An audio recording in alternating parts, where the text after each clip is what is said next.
បាទជម្រាបសួរបងប្អូនបាទឥឡូវខ្ញុំបានបើកវាបានហើយបាទនេះខ្ញុំកែច្នៃដល់ម៉ាស៊ីនម៉ាស៊ុតបាទម៉ាស៊ីនម៉ាស៊ុតនេះបាទប្រភេទម៉ាស៊ីនយ៉ាន់ម៉ាហើយបើកកម្លាំងខ្លាំងបងប្អូនកម្លាំងខ្លាំងទប់ដៃសឹងតែមិនជាប់បាទហើយខ្ញុំដាក់អានេះធ្វើសម្រាប់អូសវាឲ្យវាអូសបានទៅមុខទៅក្រោយបានពេលយើងសកត់អានឹងចុះក្រោមបានវាម៉ាស៊ីនទៅមុខបាទបានកង់វាវិលទៅមុខនិយាយទៅបើខ្សែពៀនធូរវាវិលតែម៉ាស៊ីននេះអាប៉ូលីនេះវាអត់វិលទេបាទប៉ូលីនេះវាអត់វិលនៅពេលណាដែលយើងសកត់វាចុះក្រោមអានេះទាញខ្សែពៀនឡើងចេះបាទទាញខ្សែពៀនឡើងបានកង់ទៅមុខបាទហើយខ្ញុំសាកបើកមិញបាទបើកពីតំណោះមកដល់តំណេះបើកបានបាទប៉ុន្តែនៅមានបញ្ហាមួយទៀតបាទខ្ញុំដាក់ច្រវាក់អត់ត្រង់បាទអត់ត្រូវកែច្រវាក់បងប្អូនដាច់ច្រវាក់បាទនេះដាច់កន្លះបាទដាច់កន្លះដាក់ច្រវាក់អត់ត្រូវបាទឥឡូវអានេះអាចបើកទៅមុខបានហើយបងប្អូនតោះត្រង់តែមួយយ៉ាងទេរឿងច្រវាក់ប៉ុណ្ណឹងឯងបាទសេរីច្រវាក់ត្រូវ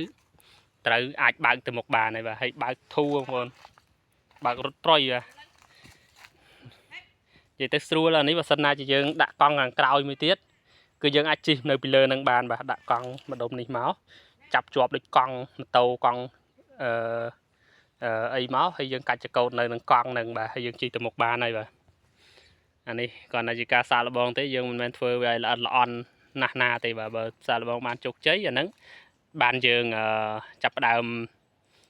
ផ្សារដែកផ្សាយតាមក្រោយណាធ្វើវាឲ្យស្អាតស្អំណាអានេះយើងគាត់ជាការ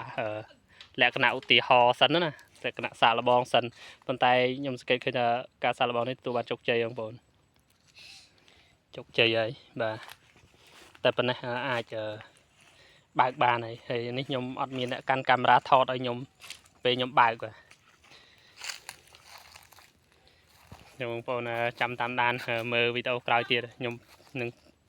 មានណាមកខ្ញុំនឹងបើកឲ្យបងប្អូនមើលឲ្យគេថតឲ្យបាទនេះអត់មានណាថតឲ្យហើយជាងសេរីកង់ទៀតសេរីកង់ដាក់កង់ពីរដប់ជាប់គ្នាសងខាងបាទកង់វាយើងដាក់ដប់ជាប់គ្នាសងខាងដើម្បីឲ្យវាទប់ទម្ងន់បានល្អណានឹងឲ្យវាអត់លិចទៅក្នុងដីបាទនេះនិយាយទៅនេះធម្មតាទេបាទវាគ្រាន់តែសាកល្បងហ្នឹងឯង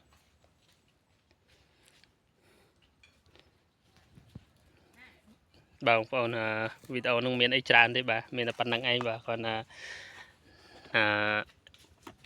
សេរីតែច្រវាក់បន្តិចឲ្យវារត់ត្រង់គ្នាបានហើយបាទបើកទៅមុខបានហើយនេះវារត់អត់ត្រង់គ្នាវារត់អត់ត្រូវគ្នាវាកែច្រវាក់ហើយមានបញ្ហាកែខ្សែពៀនតិចទៀតបាទកែខ្សែពៀននេះដាច់ខ្សែពៀនបាទដាច់ខ្សែពៀនវាកែគ្នាឃើញវារត់កែគ្នាវាអត់ត្រង់គ្នាហ្នឹង